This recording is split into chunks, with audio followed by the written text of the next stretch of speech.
दोस्तों, ये कहानी है प्रेम और निया की। प्रेम का खेल इन दिनों आसमान छू रहा था। तभी एक शूट के दौरान उसकी मुलाकात निया से हो गई। निया एक मशहूर फिल्मी स्टार थी। दोनों एक दूसरे से फिर से मिले और फिर मिलते ही गए। कुछ दिनों बाद दोनों ने अपना रिश्ता दुनिया के सामने कबूल भी कर लिया। 1 साल के बाद प्रेम ने निया से फिल्मों में काम करना छोड़ने के लिए कहा। इस बात पर निया नाराज़ हो गई। जिस तरह टेनिस खेलना तुम्हारी ज़िंदगी है, उसी तरह फिल्में मेरी ज़िंदगी है। फिल्मों से मैं अपना नाता कभी नहीं तोड़ूंगी। तुम समझ नहीं रही हो मेरी बात को। मेरा खेल और तुम्हारी शूटिंग, इन दोनों के बीच में हम एक दूसरे को टाइम दे नहीं पाते। ये बात तो तुम्हें मुझसे रिश्ता जोड़ने से पहले सोचनी चाहिए थी। निया उठकर जा ही रही थी कि प्रेम ने उसका हाथ पकड़ लिया। पहले मेरे सवाल का जवाब दो। तुम फिल्म में शाइन करोगी या नहीं करोगी? मुझे सोचने के लिए थोड़ा वक्त चाहिए। प्रेम गुस्से से निया की तरफ देखता रहा और निया भी उसका हाथ झटक कर अपनी गाड़ी में बैठकर निकल गई। अगले ही हफ्ते निया ने एक नई फिल्म साइन कर ली। न्यूज़ चैनल की ताज़ा खबरों से ये बात जब प्रेम को पता चली तो वह बहुत नाराज़ हो गया। प्रेम अपना सारा गुस्सा और वक्त खेल पर निकालने लगा। निया के ऊपर अपने गुस्से से उसके खेल पर उल्टा ही असर पड़ रहा था। निया और प्रेम दोनों ही अपने कैरियर पर ध्यान देना चाहते थे, लेकिन दोनों के लिए एक दूसरे से दूर रहना मुश्किल हो रहा था। निया को अब हर पल 1 साल के बराबर लगने लगा था। फिल्म की शूटिंग खत्म हुई तो उसका वक्त नहीं कट पा रहा था। दूसरे ही दिन एक नए होटल की ओपनिंग थी। फिल्मों के और खेल की दुनिया के सारे सितारे वहां आने वाले थे। निया को टेंशन हो रही थी कि इतने दिनों बाद अब वो प्रेम को कैसे फेस करेगी। निया को प्रेम के सामने परफॉर्म करना बड़ा अजीब लग रहा था, पर अगर वो परफॉर्म नहीं करेगी तो उसे शो के पैसे दुगने करके लौटाने पड़ेंगे। आज पहली बार निया को अपने काम से नफरत हो रही थी। निया प्रैक्टिस के लिए होटल पहुंची। गाना बज रहा था। उसका ग्रुप भी अच्छी तरह डांस कर रहा था, लेकिन निया का मन नहीं लग रहा था। 1-2 स्टेप करके ही वो रुक जाती थी। इससे पूरा ग्रुप डिस्टर्ब हो जाता था। निया ने 2 मिनट का ब्रेक लिया और वॉशरूम में चली गई। शीशे के सामने फेस वॉश लेते लेते ही उसकी आंखों से पानी आने लगा और देखते ही देखते वो फूट फूट कर रोने लगी। तभी अचानक से राजेश वहां आ गया। मीडिया की वजह से निया और प्रेम के बारे में सारी दुनिया को पता था। राजेश को पल भर में ही निया की परेशानी का एहसास हो गया। उसने निया को हिम्मत दी, शांत होने और अपने दिल की बात कहने को कहा। आज निया को भी किसी की ज़रूरत थी, इसलिए निया ने भी अपना हाल दिल बयान किया। निया प्रेम से प्यार तो बहुत करती थी, लेकिन प्रेम अभी फिल्में छोड़कर उससे शादी करने पर अड़ा था। निया का कैरियर भी इन दिनों आसमान छू रहा था। ये मुकाम हासिल करने के लिए उसे बहुत संघर्ष करना पड़ा था। जैसे प्रेम के साथ रहना उसका सपना था, उसी तरह एक अभिनेत्री के तौर पर वो अपना ज़्यादा वक्त कैरियर को देना चाहती थी। प्रेम निया से इतना नाराज़ था कि पत्रकारों के मुंह से निया का नाम सुनते ही वो उन पर अपना गुस्सा निकाल देता था। राजेश निया को समझा रहा था। उसने निया को समझाया कि तुम कल मेरे साथ परफॉर्म करना। तुम स्टेज से नीचे देखना ही मत, सिर्फ मेरी तरफ देखना। इससे तुम्हें कोई परेशानी नहीं होगी। निया शाम को घर आई, लेकिन न्यूज़ चैनल पर निया के फूट फूट कर रोने की खबरें आ रही थी। इधर प्रेम भी निया की इस हालत से परेशान था। वो मन ही मन में जानता था कि निया उससे बहुत प्यार करती है, लेकिन निया की शादी ना करने के फैसले से वो नाराज़ था। दूसरे दिन निया शाम को होटल पहुंची, लेकिन वो जाकर सीधे फर्स्ट टेबल पर बैठी। उसने डांस के लिए ना तो कपड़े पहने ना ही मेकअप किया। कुछ ही देर में प्रेम भी आ गया। उसने हाल ही में टेनिस का खिताब जीता था।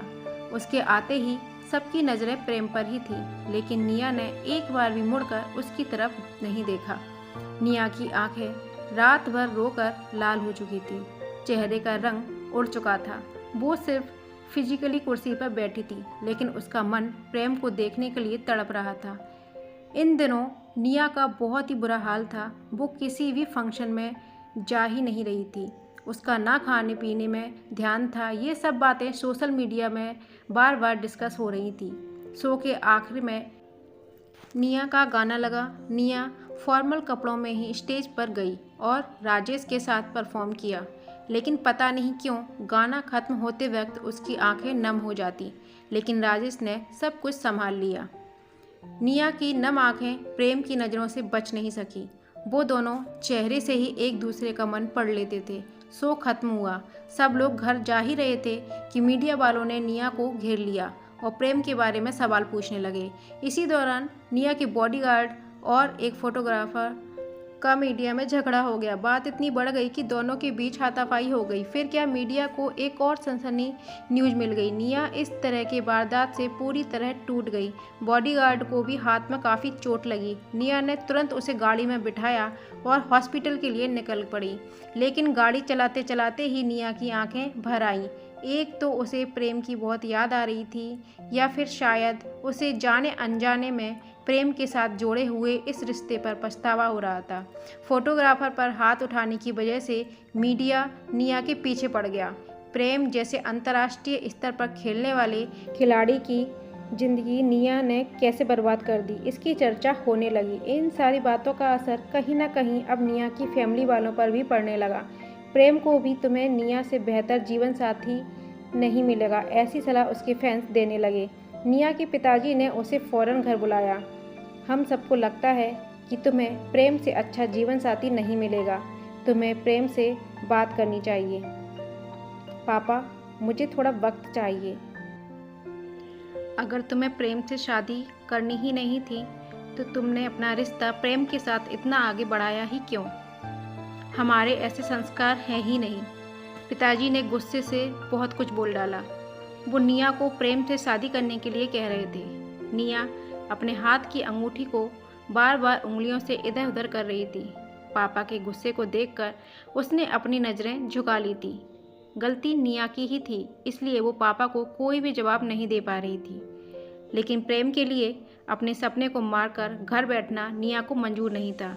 दूसरे ही दिन सुबह 5 बजे ही सब लोगों के जागने से पहले ही अपने पापा के लिए एक चिट्ठी छोड़कर निया घर से निकल गई।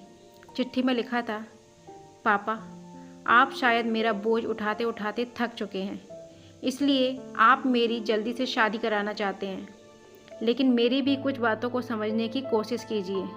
जिस तरह प्रेम को अपने खेल से प्यार है, उसी तरह मुझे भी फिल्मी दुनिया से प्यार है। वो अपने खेल को कभी नहीं छोड़ सकता और ना ही मैं उसे कभी छोड़ने के लिए कहूँगी। उसी तरह प्रेम को भी मेरे अभिनय कला का सम्मान करना चाहिए। आप शायद ठीक ही कह रहे थे कि मुझे जाने अनजाने में प्रेम के साथ मेरा रिश्ता इतने आगे बढ़ाना ही नहीं चाहिए था, क्योंकि अब तकलीफ़ मुझे ही होगी। अब मैं अपनी ज़िंदगी में प्रेम के अलावा किसी और से शादी कभी नहीं कर पाऊँगी। लेकिन मेरी चिंता मत कीजिए, आपकी बेटी बहुत ही स्ट्रांग है, खुद के पैरों पर खड़ी है और ख़ुद का ख्याल रख सकती है। मुझे माफ़ कर दीजिए पापा, मेरी वजह से आपको परेशानी हो रही है। आपकी निया।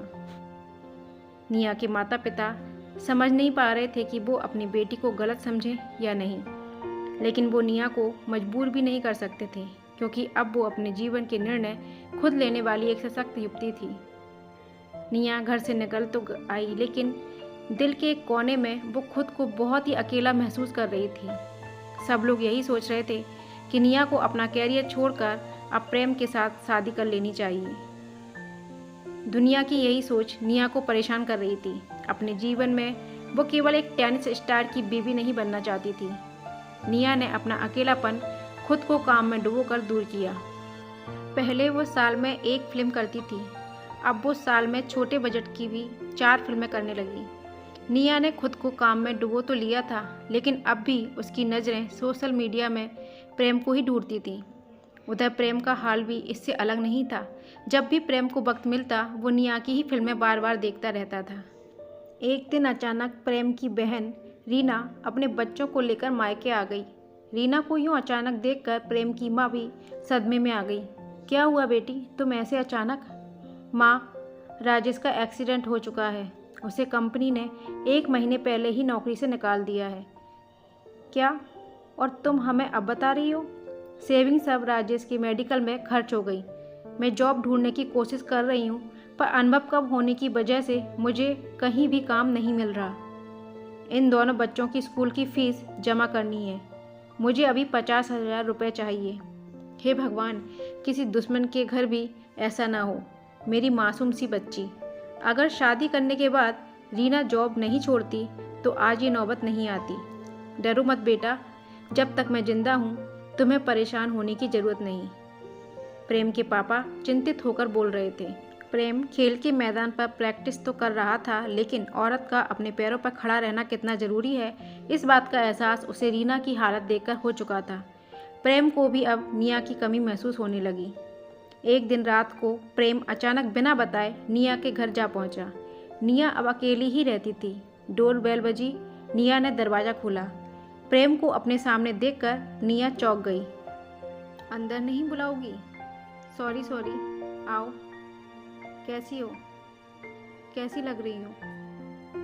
मैं बहुत परेशान हूँ। प्रेम ने रीना का किस्सा निया को सुनाया।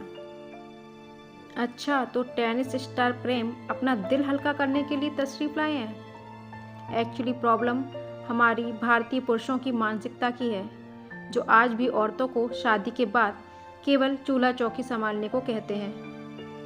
आज रीना जैसी बहुत सी औरतें शादी के बाद अपने ससुराल वालों के लिए कामकाज करना छोड़ देती हैं, और जीवन में जब भी ऐसी कोई दुर्घटना होती है तो उन्हें फिर से खड़ा होने के लिए एक शून्य से शुरुआत करनी पड़ती है। प्रेम में एक संस्था खोलने वाली हूँ, जहाँ औरतों को इतनी बड़ी दुनिया में कामकाज ढूंढने में आसानी हो। क्या तुम चैरिटी करोगे? क्यों शर्मिंदा कर रही हो निया? आई एम सॉरी, मुझे माफ़ कर दो। मुझे तुम्हारे फैसले का सम्मान करना चाहिए था। मैं अब तुम्हारे बिना एक पल भी नहीं रह सकता, और मैं तुम्हें वादा करता हूँ कि हमारे वैवाहिक जीवन से तुम्हारे कामकाज में कभी कोई अड़चन नहीं होगी। देर से ही सही तुम मेरी भावनाओं को समझ सके, यही मेरे लिए बहुत है प्रेम। आज मैं बहुत खुश हूँ, और मुझे गर्व है कि मैंने तुम में अपने जीवन साथी को देखा। फ्रेंड्स, आपको ये कहानी कैसी लगी कमेंट बॉक्स में ज़रूर बताइएगा, और कहानी पसंद आने पर मेरे चैनल को लाइक, शेयर, सब्सक्राइब ज़रूर कीजिएगा। Thanks for watching.